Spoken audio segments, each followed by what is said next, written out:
Sunday Timothy. What's your position in the church?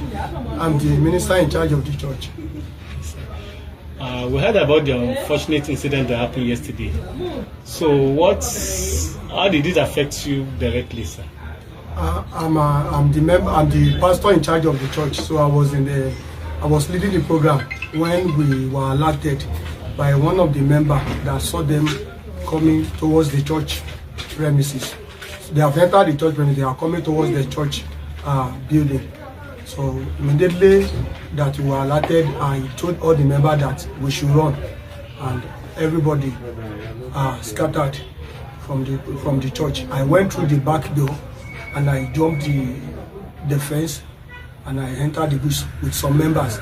Other members hid in the choir rooms and pastor's office.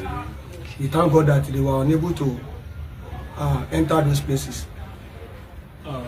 We were told your wife was among the people kidnapped. Yes, she was among the 11 people that was kidnapped before they released 3 people, a child and 2 elderly women.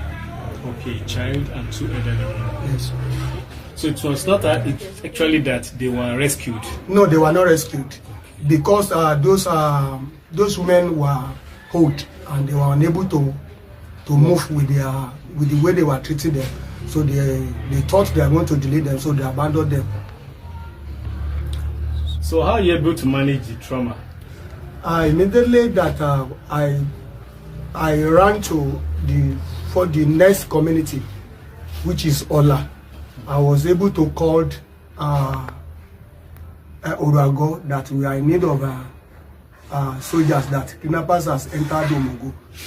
Then other people also made call, especially from the CAC, the minister in charge of CAC, also called Orago, and that was how the vigilantes and the soldiers were able to came to our rescue.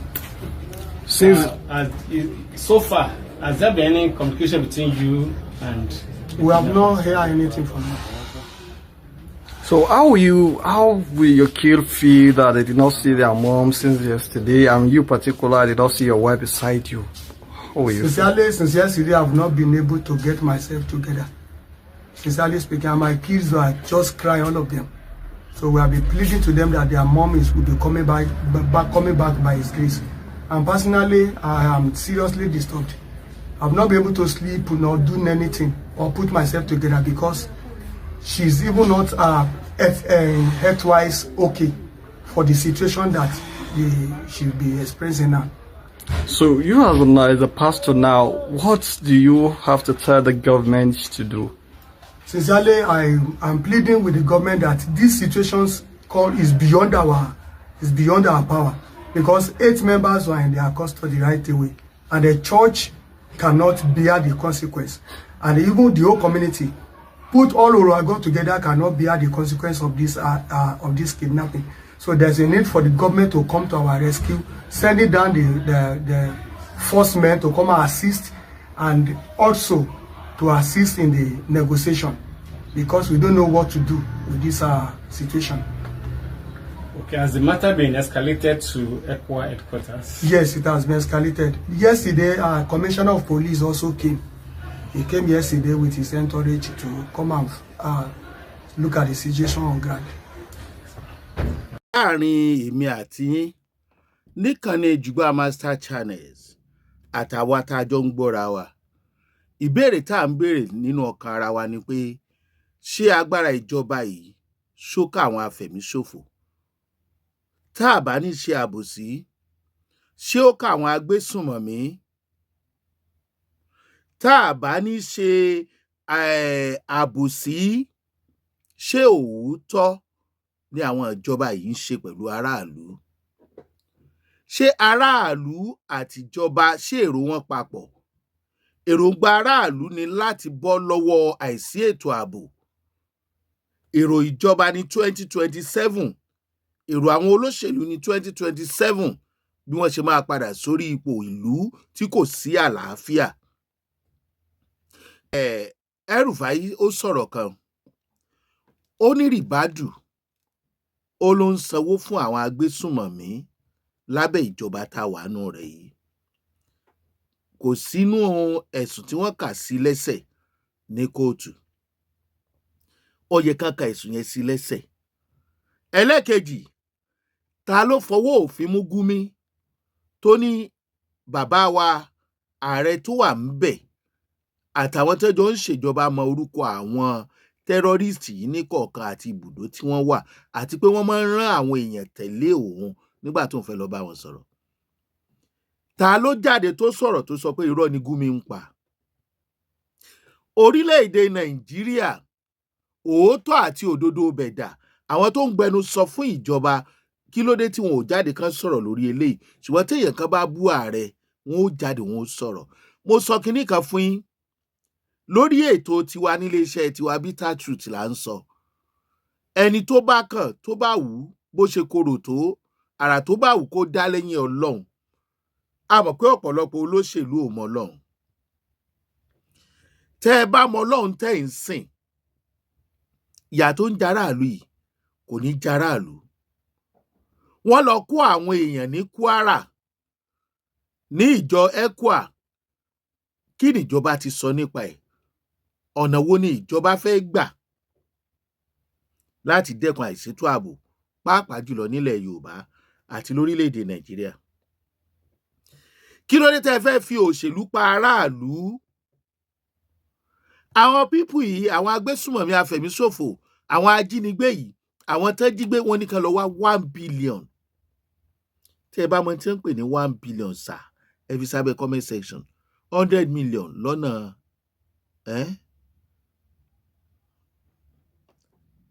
báwo làwọn tẹ́ lọ gbé ṣe rí? Kí iṣẹ́ wo ni wọ́n ń ṣe? Irú ilé ìjọsìn wo ni wọ́n ti gbé wọn? Ibo ni wọ́n ti fẹ́ kán rí 1 billion? Àwọn Fúlàní yìí tí wọ́n ń ṣiṣẹ́ agbésùmọ̀mí yìí, wọ́n ti run orílẹ̀-èdè Nàìjíríà. Mélòó lọ́wọ́ tẹ̀? Èyí tọ́wọ́ tẹ̀ nú wọn repentant náà ni. Wọ́n á ló ti tọrọ àforíjì, ó ti jáwọ́ nú iṣẹ́ bí.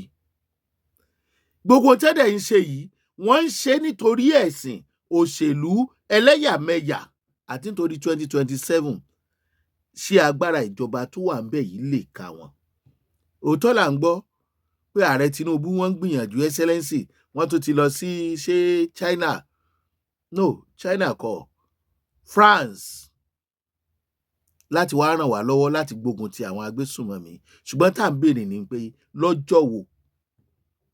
Àwọn èèyàn ń kú lójoojúmọ́, wọ́n ń já àwọn èèyàn gbé lójoojúmọ́. A sì ń run campaign 2027. Ṣé bó ṣe bá máa lọ rèé? Bá a bá ní ààrẹ Bọ́lá Ahmed Tinubu ń gbìyànjú láti bojú àwọn ará bíi jẹ, ṣùgbọ́n àárí à ń gbọ́ ni. Gbígbọ́ wa náà ṣé kìí ṣe tí òṣèlú la fi ń gbọ́? Ṣé èṣe ahọ́n òṣèlú lẹ fi ń sọ? Ìyẹn mo fi ń rọ àwọn ọmọ Yorùbá kó tó di pé yóò late. Tó ń lọ yìí, tó ń lọ wẹ́rẹ́wẹ́rẹ́ yìí, kó tó di pé yóò late bí ti náà ti ṣe late. Àwọn náà ń para wọn torí òṣèlú, torí pé wọ́n fẹ́ lé Tinubu kò ń bẹ̀. Wọ́n ṣe bẹ́ẹ̀ láyé Jonathan. Wọ́n á máa bọ́ǹbù káàkiri. Ẹ jẹ́ ká continue. Ṣùgbọ́n ọmọ Yorùbá ní South tá a wà ń bí báyìí, ẹ má jẹ́ kí àjẹ́ńdà àwọn people yìí kó ṣiṣẹ́ o. Àjẹ́ńdà àwọn ò kọjá pé wọ́n fẹ́ sọ orílẹ̀-èdè Nàìjíríà àti gbogbo ìpínlẹ̀ Yorùbá di ẹlẹ́sìn Mùsùlùmí. Wọ́n fẹ́ kí ṣàríà ó máa ṣiṣẹ́ ń bẹ̀. Wọ́n fẹ́ lu agbára wọn, agbára ìjẹgàba. Bó o lá ṣe sinmi? Bó o lá ṣe sinmi? Ìgbà wo la fẹ́ sinmi? Ìyí tó ń ṣẹlẹ̀ ń Kwara yìí, èmi rò wípé tí kì í bá ṣe wípé àwọn olórí ẹ̀sìn,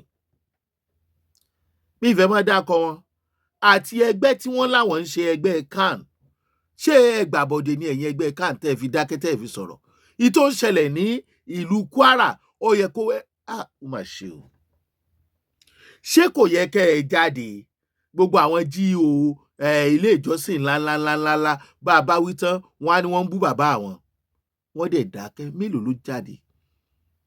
Ẹ ti ń hùwà bí Alabode, bí ẹni tí ìjọba ti bribe, bí ẹni tó mọ nǹkan tó ń lọ. Gbogbo ẹgbẹ́ tó jẹ́ ẹgbẹ́ Kìrìsìtẹ́nì pátá kò lè ṣẹlẹ̀ inú ẹgbẹ́ Mùsùlùmí. ẹ jẹ́ kí irú ẹ̀ ó ṣẹlẹ̀ sí mùsùlùmí kan ẹ máa rí ẹ̀ wọ́n á ti protest wọ́n á ti gbé placard. èmi ò wá láti gbèjà yín, ẹ̀yin lẹ mọ nǹkan tó ṣẹlẹ̀ tẹ́ ẹ fi dákẹ́ tẹ́ ẹ fi sọ̀rọ̀ gbogbo ẹ̀yin GO. ẹ mọ̀jú kẹ́ ẹ gbàdá mẹ́wàá àtọrẹ lọ. ṣé bẹ́ẹ̀ ń tẹ̀yìn rere kálẹ̀ ni? ókè ẹ lè prevent ẹ lè protest ẹ̀sìn tẹ́ ẹ gbé dání ẹ dẹ̀ ń wòran. Wọ́n ń já àwọn èèyàn gbé wọ́n ń béèrè 1 billion. ẹ̀yin ilé ìjọsìn ńláńlá ìlú lẹ ti dá fáwọn tí wọ́n jí gbé tán béèrè 1 billion lọ́wọ́ wọn. Alábọ̀dé lọ̀pọ̀lọpọ̀ yín náà. dídákẹ́ yín kò solve situation tó wà nílẹ̀ yìí. pẹ̀lú tó ń ṣẹlẹ̀ nípínlẹ̀ Kwara, àwọn tó wọ́n gbé lónìí wọ́n dákẹ́ jẹ́ wọn ò mọ̀ pé ó lè kà wọ́n. ta ló máa kàn, ta ló mẹni tó máa kàn? tẹ́ ẹ bá fọwọ́ lẹ́rán tẹ́ ní kíkú mi ò kú ń ṣèmí ní ẹjí gbé wọn ò lè jí mi gbé. àwọn eléyìí náà ṣe bẹ́ẹ̀ wọ́n jí wọn gbé náà báyìí ó ti kàn wọ́n. àwọn olóṣèlú ìkà ni yín. ẹ̀yin olóṣèlú ìkà ni yín. ẹ fẹ́ sọ pé ẹ mọ̀nà àbáyọ fáráàlú ṣùgbọ́n ẹ mọ̀nà àbáyọ fún 2027 campaign ọ̀nà àbáyọ tí yín. àwọn tí wọ́n ń pa àwọn kìrìsìtẹ́nì tí wọ́n ń pa kìrìsìtẹ́nì pọ̀ nú ẹ̀yin olóṣèlú yìí ẹ dẹ̀ dákẹ́ ẹ jáde ẹ sọ̀rọ̀ nítorí àǹfààní tara yín.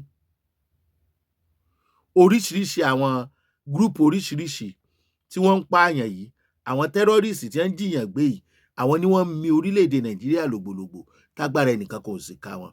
ẹ jọ̀ọ́ wọ́n ṣèkì ìjọba wọ́n tún ṣèkì ààrẹ.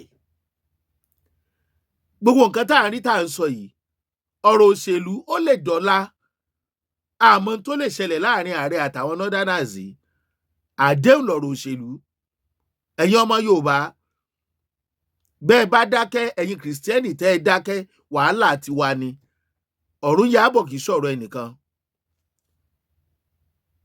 báwo lọ ẹlẹ́sìn kìrìsìtẹ́nì báwo ni wọ́n ṣe fẹ́ gbára wọn lọ́wọ́ àwọn tí wọ́n fẹ́ sọ ìlú Nàìjíríà dẹ́lẹ́sìn kan, tí kì í bá ṣe pé àwọn olórí ẹlẹ́sìn kìrìsìtẹ́nì wọ́n mọ tara wọn nìkan. gbogbo àwa tá a wá dúró yìí tá à ń rò pé 2027 ni hope wa, wàláhì àti tanra wa jẹ. tẹ́ bá rò pé 2027 ló máa gbógun ti sharia, islamization àti jihadi tí wọ́n ń sọ yìí, ó dàbí ẹni pé kò sí hope ń bẹ. a sọ pé kò sí hope nínú ẹgbẹ́ òṣèlú tàbí inú bàbá wa Bọ́lá Ahmed Tinubu, ṣùgbọ́n hope wípé ìlú máa dẹ́kun àti sọ orílẹ̀-èdè Nàìjíríà di ẹlẹ́sìn kan, mi ò rò. ìjínigbé mi ò rò. ìpààyàn sáyọ ìfẹ̀míṣòfò mi ò rò. àìsétò ààbò mi ò rò. ó lè padà rí bẹ́ẹ̀ àmọ́ tọ́lọ́run lè ṣe.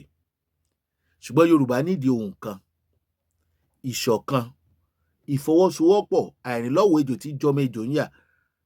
tọ́ka síwájú tí paramọ́lẹ̀ tẹ̀lé tágbà òjò lábá wọ́rúurú bọ̀ lẹ́yìn wọn, kò sẹ́ni tí ò dúró jọmọ ejò ń yà. àwọn olóṣèlú ti borílẹ̀-èdè Nàìjíríà jẹ́. wọ́n bàjẹ́ tí wọn ò bá lè rí ogun ìfẹ̀míṣòfò, tí wọn ò bá lè rí stop before 2027.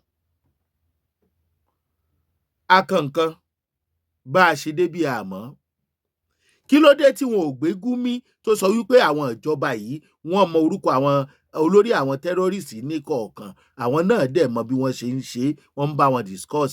kí ló dé tí ẹ fọwọ́ òfin mú El-Rufai tó ní rìbádù ó ń sanwó fún àwọn tẹ́rọ́rìsì? hope wo lẹ fẹ́ kó ọmọ orílẹ̀-èdè Nàìjíríà kó nínú yín? ṣùgbọ́n ẹ̀ ń gbé àwọn tí wọ́n ní wọ́n jówó olùgbé wọ́n gbégbá wọn gbá wọn. àwọn tó ń sọ̀rọ̀ yìí, nǹkan tí wọ́n ń sọ yìí bó ṣe wà expensive tó, ẹ fọwọ́ òfin gbó wọn. kò sẹ́ni tó jáde tó issue statement lórí ẹ̀ pé irọ́ ni o, òótọ́ ni o. ẹ̀yin ẹgbẹ́ onígbàgbọ́ gbogbo lórí CAN, ẹ̀yin ìjọba orílẹ̀-èdè Nàìjíríà, ìwúlò yín gangan lórí ìfẹ̀míṣòfò ẹ jẹ́ á mọ̀. tó bá jẹ́ àwọn mùsùlùmí, wọ́n ti protest, wọ́n ti gbé placard. ẹ̀yin ilé ìjọsìn gbogbo látòrí CAC, Redeem, Winner, Foursquare, kí tó lórúkọ wọn, deeper life àti gbogbo èèyàn téèyàn fire of money àbí mountain of fire àti bẹ́ẹ̀ bẹ́ẹ̀ lọ. Ìtò ń ṣẹlẹ̀ ní Kwara yẹn ṣó kàn yín? Ẹ believe pé kò kàn yín, kò dẹ̀ lè kàn yín. Àwọn tó kàn yẹn ló kàn, kì í ṣe problem tí àánú yín ṣe mí. Ẹ̀yin ìjọba orílẹ̀-èdè Nàìjíríà, ó ti ń débi ẹ ti ń tìka bọ̀ wá lẹ́nu. Ṣé bí ẹni tó bá sọ̀rọ̀ ẹ ràn lọ sọ́dọ̀ Olódùmarè àbẹ́ ràn lọ sẹ́wọ̀n ìkànnà méjèèjì. Ó kù yín ọkọ̀ lọ. 1 billion naira. 1 billion naira lórí àwọn tí wọ́n jí gbé nínú chọ́ọ̀chì. Ẹ jájọ wo fídíò wo pásítọ̀ chọ́ọ̀chì. Ẹ gbọ́ nǹkan tó sọ. Ẹni tó bá kàn ló mọ̀. Ṣé wọn Agboola lórúkọ tèmi? Níkànnì Jùgbà Master Channels. Accuse ẹ̀yin ìjọba o. À ń rọ̀ yín ni. Ẹ má fòṣèlú ba ayé ọmọ orílẹ̀-èdè Nàìjíríà jẹ́. Ẹ má fẹ́ ẹlẹ́yàmẹ̀yà àti ẹ̀sìn kẹ́ fi pẹ̀mí àwọn èèyàn run. Eléyìí pọ̀ ń pààyàn lẹ́kún. Bẹ́yìn náà bá fẹ́ sunkún káyà ayé yín. Ẹ ṣe tó tó àti nǹkan tó yẹ. Omi ojú ọmọ orílẹ̀-èdè Nàìjíríà ń béèrè àánú Ọlọ́run. Ṣùgbọ́n tá àánú Ọlọ́run bá dé, ìbànújẹ́ ni ó padà jẹ́ fún gbogbo ẹni tó lọ́wọ́ sí gbogbo nǹkan tó ń ṣẹlẹ̀ lórílẹ̀-èdè Nàìjíríà tó mọ̀nà àbáyọ ṣùgbọ́n tí kò tọ́. Ọ̀nà ó dì mọ́ irú ẹni bẹ́ẹ̀ kan ìní o, kò sì ní ràánú Ọlọ́run gbà títí ayé. Yóò dẹni àrùkà gbogbo tí ń jẹ́ tó Olódùmarè. Ẹ̀yin olóṣèlú yìí, ẹ ṣe dáadáa o. Kípè mọ́ bá mú yín dórí ọmọ àti ìrandíran yín. Sunday Timothy. What's your position in the church? I'm the minister in charge of the church. We heard about the unfortunate incident that happened yesterday. So how did it affect you directly, sir? I'm the pastor in charge of the church. So I was leading the program when we were alerted by one of the members that saw them coming towards the church premises. They have entered the church premises. They are coming towards the church building. So immediately that we were alerted, I told all the members that we should run, and everybody scattered from the church. I went through the back door and I jumped the fence and I entered the bush with some members. Other members hid in the choir rooms and pastor's office. We thank God that they were unable to enter those places. We were told your wife was among the people kidnapped. Yes, she was among the 11 people that was kidnapped before they released 3 people, a child and 2 elderly women. Okay, child and 2 elderly women. Yes. So it was not actually that they were rescued? No, they were not rescued because those women were held and they were unable to move with the way they were treating them. So they thought they were going to delay them, so they abandoned them. So how are you able to manage the trauma? Immediately that I ran to the next community, which is Ola. I was able to call Orago that we are in need of soldiers, that kidnappers has entered Omogo. Then other people also made call, especially from the CAC, the minister in charge of CAC, also called Orago, and that was how the vigilantes and the soldiers were able to came to our rescue. Since so far, has there been any communication between you and? We have not heard anything from them. So how will your kids feel that they did not see their mom since yesterday, and you particularly did not see your wife beside you? How will you? Since yesterday, I have not been able to get myself together. Sincerely speaking, my kids are just crying, all of them. So we have been pleading to them that their mom will be coming back by His grace. And personally, I am seriously disturbed. I've not been able to sleep, nor do anything, or put myself together because she's even not health-wise okay for the situation that she'll be experiencing now.